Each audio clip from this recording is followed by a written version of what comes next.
17 महीने बाद तिहाड़ जेल से रिहा हुए मनीष सिसोदिया। यह तानाशाही के मुंह पर तमाचा। आजादी की चाय पत्नी संग। हनुमान मंदिर से राजघाट तक सिसोदिया की श्रद्धा यात्रा।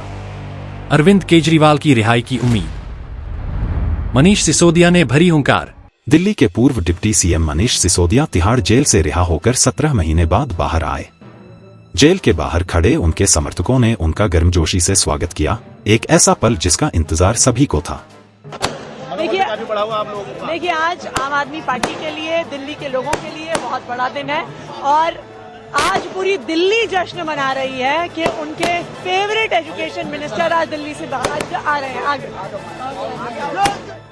मैं बाबा साहेब का ऋणी हूँ। संविधान और लोकतंत्र की ताकत के कारण मुझे यह आजादी मिली है। सिसोदिया के इस संबोधन ने कार्यकर्ताओं के मन में आशा और उत्साह की नई लहर पैदा की। उन्होंने विश्वास जताया कि जल्द ही दिल्ली के मुख्यमंत्री अरविंद केजरीवाल भी इसी संविधान की ताकत से रिहा होंगे। जब से यह ऑर्डर आया है सुबह से मेरा रोम रोम बाबा साहब के प्रति ऋणी हो रहा है। एक एक पल में समझ नहीं पा रहा हूँ कि आज इतने दिनों बाद, इतने वर्षों बाद बाबा साहब के प्रति कर्ज को हम कैसे उतारेंगे। उस वक्त उन्होंने तय कर लिया था कि आने वाले समय में अगर कोई तानाशाही सरकार आके निर्दोष लोगों को जेल में डालेगी तो संविधान उसको बचाएगा। आज मैं बाहर आया हूं तो आपके प्यार की बदौलत, आपके प्यार के साथ साथ भगवान के आशीर्वाद की बदौलत, सच्चाई की ताकत की बदौलत और सबसे बड़ी चीज जो बाबा साहब ने जो सपना देखा था कि कोई तानाशाही सरकार आएगी तो तानाशाही भरे कानून बना के जब नेताओं को, विपक्ष के लोगों को जेल में डालेगी तो इस देश का वो संविधान जो बाबा साहब ने बनाया था उनकी रक्षा करेंगे। रिहाई के बाद मनीष सिसोदिया ने अपने घर पर पत्नी के साथ चाय पीते हुए एक खुशनुमा पल बिताया। इस चाय को उन्होंने आजादी की चाय कहा, जो 17 महीनों की लंबी प्रतीक्षा का सुखद अंत थी। जेल से बाहर आने के बाद मनीष सिसोदिया सीधे पहुंचे कनॉट प्लेस के हनुमान मंदिर, जहां उन्होंने भगवान का आशीर्वाद लिया। उनके साथ बड़ी संख्या में समर्थक भी थे जो इस पल का साक्षी बन रहे थे। सबके लिए मैंने अभी सबसे बजरंगबली जी के चरणों में प्रार्थना लगाई है और बजरंगबली जी ने मुझे आशीर्वाद दिया है। केजरीवाल जी के ऊपर भी बजरंगबली जी की बहुत कृपा है, विशेष आशीर्वाद है केजरीवाल जी के ऊपर बजरंगबली का। आप देखिएगा कि केजरीवाल जी को भी बजरंगबली का इसी तरह से आशीर्वाद मिलेगा। हनुमान मंदिर के बाद सिसोदिया राजघाट पहुंचे, जहां उन्होंने महात्मा गांधी की समाधि पर जाकर उन्हें श्रद्धांजलि दी। उनके साथ आपके वरिष्ठ नेता और कार्यकर्ता भी मौजूद थे। राजघाट के बाद सिसोदिया पहुंचे पार्टी मुख्यालय, जहां उन्होंने कार्यकर्ताओं से कहा, हमारी लड़ाई सेवा और न्याय की है और हम इसे मिलकर आगे बढ़ाएंगे। मनीष सिसोदिया की रिहाई एक महत्वपूर्ण क्षण है जो लोकतंत्र और संविधान की शक्ति का प्रतीक है। यह कहानी यहीं खत्म नहीं होती, बल्कि यह एक नई शुरुआत है उस संघर्ष की जो सच्चाई और न्याय के लिए है।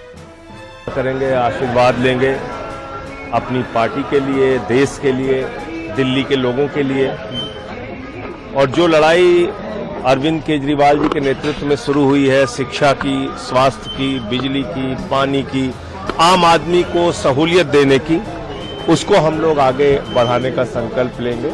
और यहाँ के बाद फिर राजघाट जाना है और उसके बाद पार्टी ऑफिस में पार्टी कार्यकर्ताओं को संबोधित। अभी गया मैं बजरंगबली के मंदिर में, पंडित जी ने आशीर्वाद दिया। वहाँ जो पंडित जी मौजूद होते हैं वही बजरंगबली जी के वाणी बोल रहे होते हैं।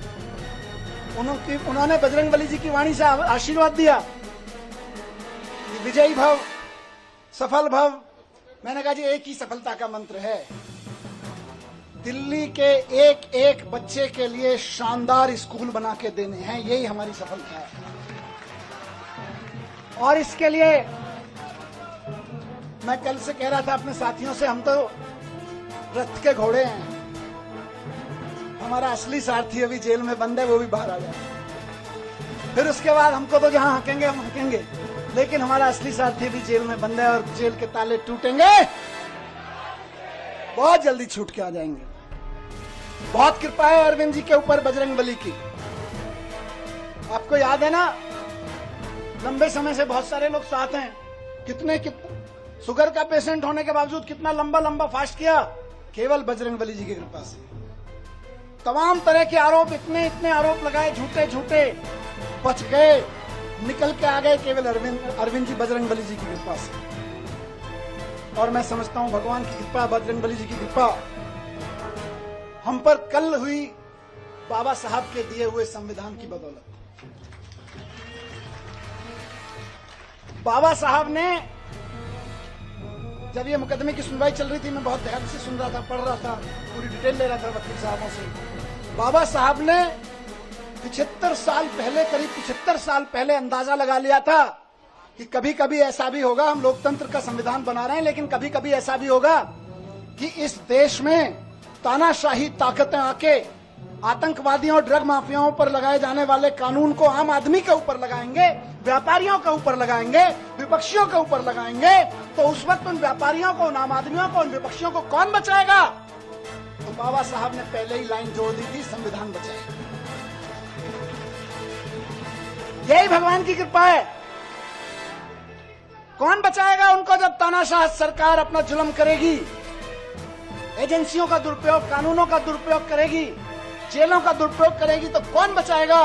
75 साल पहले उस महान शख्सियत ने लिख दिया था कि मैं ऐसा संविधान दे रहा हूं कि तुमको संविधान बचाएगा। आज हम संविधान के बदौलत खड़े, संविधान की ताकत से यहां पे खड़े हैं।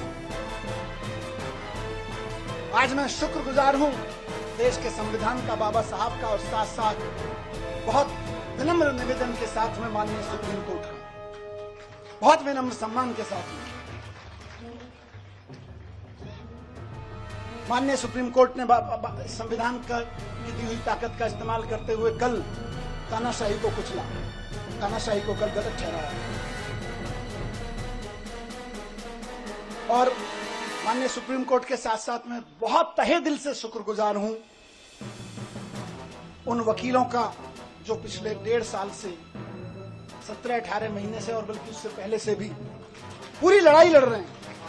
मैं जेल में बैठा था, आप लोग आंदोलन कर रहे थे, अरविंद जी जेल में बैठे हैं, आप लोग यहाँ सड़कों पे डंडे खा रहे हैं, लेकिन वो वकील इधर से उधर धक्के खा रहे हैं, एक कोर्ट से दूसरे कोर्ट धक्के खा रहे हैं, एक कागज से दूसरे कागज मिला रहे हैं। इनकी एक एक साजिशों का, इनकी एक एक चालबाजियों का, इनकी एक एक तिगड़मों का जवाब दे रहे हैं अदालतों में खड़े होकर, इनके एक एक झूठ का पर्दाफाश कर रहे हैं। मेरे लिए तो मैंने कल भी कहा था, भगवान स्वरूप हैं। किसी भी जेल में बंद होने वाले एक व्यक्ति के लिए तो वकील भगवान स्वरूप होता है, और मेरे लिए तो सिंघवी साहब वाकई भगवान स्वरूप हैं। अभिषेक मनु सिंघवी जी, जिन्होंने इस पूरी कानूनी लड़ाई को इस अंजाम तक पहुंचाया, और जल्द ही अरविंद जी को भी बाहर लेकर आएंगे। मैं धन्यवाद करता हूं सिंघवी साहब का, मैं धन्यवाद करता हूं दयान कृष्णन साहब का, मैं धन्यवाद करता हूं मोहित माथुर साहब का, जिन्होंने बहुत बेबाकी से अदालतों के सामने ईडी और सीबीआई और भारतीय जनता पार्टी के सच को बेनकाब किया है।